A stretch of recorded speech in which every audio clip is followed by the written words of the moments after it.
Right.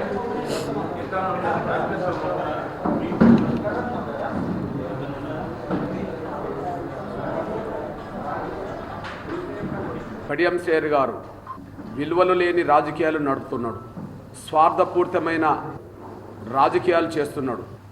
మళ్ళీ తనే విలువలు గల వ్యక్తినని చెప్పి తనకు తాను బాగా ఊదుకుంటున్నాడు. కడియం శ్రీహరి రాజకీయాలకు, స్వార్థపూరితమైన విలువలేని రాజకీయాలకు వరంగల్ ప్రజలు గుణపాఠం నేర్పాల్సిన బాధ్యత ఉన్నదని గుర్తు చేస్తున్నా. ఆయనకే విలువలు లేవు, విలువలతో కూడిన రాజకీయాలైన చేయడు. తన కోసం, తన కుటుంబం కోసమే స్వార్థపూరితమైన రాజకీయాలు చేస్తాడు. మళ్ళీ తనకే ఏదో విలువలు ఉన్నట్టుగా మాట్లాడుకుంటుంటాడు, తనకు తాను భజన చేసుకుంటుంటాడు. నేను సూటిగా కడియం శ్రీహరి గారిని సూటిగా ప్రశ్నిస్తున్నా. నీకు విలువలు ఉంటే, విలువలతో కూడిన రాజకీయాలు చేయదలుచుకుంటే, స్టేషన్ గన్పూర్లో ఏ పార్టీ అభ్యర్థిగా గెలిచావో, ఇప్పుడు నువ్వు ఏ పార్టీలో చేరావో ఆ పార్టీ ద్వారా పొందిన ఎమ్మెల్యే పదవికి ముందు రాజీనామా చేసి విలువల గురించి మాట్లాడు. బీఆర్ఎస్ ఎమ్మెల్యేగా గెలిచి కాంగ్రెస్ ఎమ్మెల్యేగా ఎట్లా చెప్పుకుంటావు? విలువలు లేని రాజకీయాలకి ఇది పరాకాష్ట కాదా?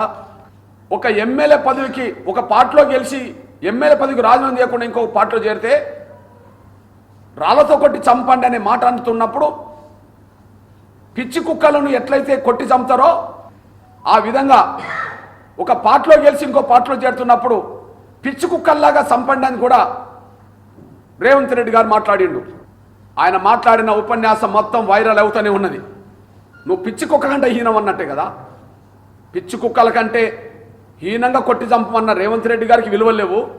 ఎమ్మెల్యే పదవికి రాజీనామా చేయకుండా ఇంకో పార్టీ కండువ కప్పుకోవడం నీకు విలువలు లేవు. నేను వ్యక్తిగత స్వార్థపర రాజకీయాలు నీలాగా చేస్తలేను. అందరూ బాగుపడాలనుకునేటోని నేను, అందులో మీరు కూడా బాగుపడాలంటోనే. వార్డు మెంబర్ నుంచి కేంద్ర మంత్రుల దాకా ఎంఆర్పిఎస్లో పనిచేసిన వాళ్ళు ఎదిగినరు. ఇక్కడ సిట్టింగ్ ఎంపీ దయాకర్ ఎంఆర్పిఎస్లో పనిచేసిన వాడే. ఇవాళ కేంద్ర మంత్రిగా ఉండబడే మురుగన్, తమిళనాడు నుంచి కేంద్ర మంత్రిగా ఉండబడే మురుగన్ ఎంఆర్పిఎస్ ఉద్యమంలో విద్యార్థి విభాగంలో పనిచేసిన వాడే. అంటే ఎంఆర్పిఎస్లో పనిచేసే వాళ్ళు ఏ పార్టీలన్నా ఎదుగుతుంటే మేము గర్వంగా స్వీకరిస్తాం, వాళ్ళని ప్రోత్సహిస్తాం. కానీ నువ్వు పక్కోళ్ళు ఎదుగుతుంటే జీర్ణించుకోలేవు, వాళ్ళ ఎదుగుదలను నువ్వు అడ్డుకుంటావు. నీ చరిత్ర నీచమైన చరిత్ర, నీ చరిత్ర విలువలేని చరిత్ర, నీ చరిత్ర విధానాలు లేని చరిత్ర. నీ కోసం, నీ కుటుంబం కోసమే నువ్వు రాజకీయాలు చేస్తున్నట్టుగా కనిపించింది తప్ప ప్రజల కోసం, సమాజం కోసం కాదనేసి కూడా మేము స్పష్టం చేస్తున్నాం. 3 కుటుంబాల కోసం మాదిగల్ని మోసం చేసింది కాంగ్రెస్. తండ్రి ఒక పార్టీలో ఉండగానే బిడ్డకు కాంగ్రెస్ టికెట్, బీఆర్ఎస్లో గెలుస్తాడు, కాంగ్రెస్లో చేరిన వెంటనే బిడ్డకు టికెట్ ఇప్పించుకుంటాడు. అంటే కుటుంబ రాజకీయాలను కాంగ్రెస్ ప్రోత్సహిస్తున్నది కదా. కుటుంబ రాజకీయాలకే కాంగ్రెస్ పెద్ద పెట్టేస్తుంది కదా. నరేంద్ర మోడీ గారి కేంద్ర ప్రభుత్వాన్ని చూసి 2 శక్తులు వాళ్ళకు నిద్ర పట్టకుండా పోతున్నాయి. 2 శక్తులకు బీజేపీ అధికారంలోకి వస్తే మళ్ళా నరేంద్ర మోడీ గారు ప్రధానమంత్రి అయితే రిజర్వేషన్లు ఎత్తేస్తారట. ఏ రిజర్వేషన్లు ఎత్తేస్తారు? ఇప్పుడు గతించిన 10 ఏళ్లలో ఎవరు రిజర్వేషన్లు ఎత్తేసారు? ఖర్గే నుంచి మొదలుకుంటే కడియం శ్రీహరి వరకు 3వ ప్రధానమంత్రి అవుతే రాజ్యాంగాన్ని మారుతారని, రిజర్వేషన్లు ఎత్తేస్తారని, ప్రజాస్వామ్యానికి ప్రమాదం అవుతుందని చెప్పి అభూత కల్పంతో కూడా అసత్యాలు ప్రచారం చేసి ఓట్లు అడగడానికి ప్రయత్నం చేస్తున్నారు. ప్రజలు చైతన్యవంతులు.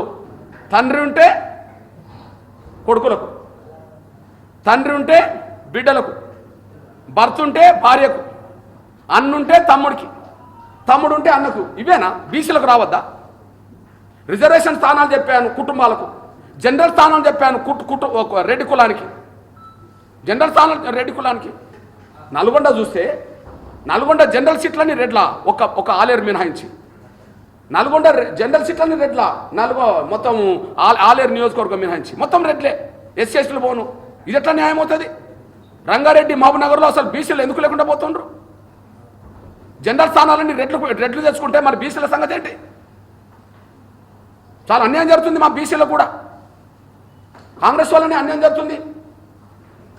ఏం 50% బీసీలకు విలువ లేదా? నీ మంత్రివర్గంలో ఒక మున్నూరు కాపు ఉంటాడు, ఒక గౌడు ఉంటాడు. మరి రెడ్లు 4 ఎందుకే?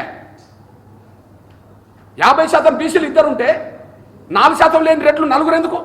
రేవంత్ రెడ్డిది రెడ్డి పాలన కళ్ళ ముందు కనిపిస్తున్నది. కేసీఆర్ను దొరల పాలన అన్నాం. ప్రజాపాలన ఎట్లా అవుతుంది? మొత్తం అన్నింటిలో రెడ్డిలను మొత్తం తీసుకొచ్చుకుంటుంటే మీరు చూడండి. ఆయన నియామకాలు చూడండి, మొత్తం రెడ్లే. మంత్రివర్గం చూడండి, మెజారిటీ రెడ్లే. కార్పొరేషన్లు ప్రకటించేదాన్ని చూడండి, మొత్తం రెడ్లే. పార్లమెంటు పార్టీ ఇన్ఛార్జీలను చూడండి, మొత్తం రెడ్లే. ఫోన్ ట్యాపింగ్ సంబంధించిన దానిలో విచారణ జరుగుతుంటే స్పెషల్ పబ్లిక్ ప్రాసిక్యూటర్ ఎవరు? సాంబశివరెడ్డి నిన్న నియమించారు. స్పెషల్ పబ్లిక్ ప్రాసిక్యూటర్ ఎవరు? సాంబశివరెడ్డి నిన్న నియమించుకున్నారు. అరే, అడ్వకేట్ జనరల్ ఎవరు? రెడ్డి. అడిషనల్ అడ్వకేట్ జనరల్ ఎవరు? రెడ్డి. ఇప్పుడు పబ్లిక్ ప్రాసిక్యూటర్ ఎవరు? రెడ్డి. కేసీఆర్ ఏమో ఫోన్ ట్యాపింగ్ కోసం చేసిన వాళ్ళలో విలమల్లే పెట్టుకున్నాడు. ఇప్పుడు దాన్ని విచారించడానికి నువ్వు రెడ్లను పెట్టుకుంటున్నావు. బీసీ అధికారు లేడా? ఎస్సీ అధికారులు లేరా? ఎస్సీ అధికారులు లేరా? మైనార్టీ అధికారులు లేరా? ఆ ట్యాపింగ్ విచారణ కోసం జరిగే ప్రయత్నంలో ఒక రెడ్డినే పెట్టాలా? ఏంది పద్ధతి?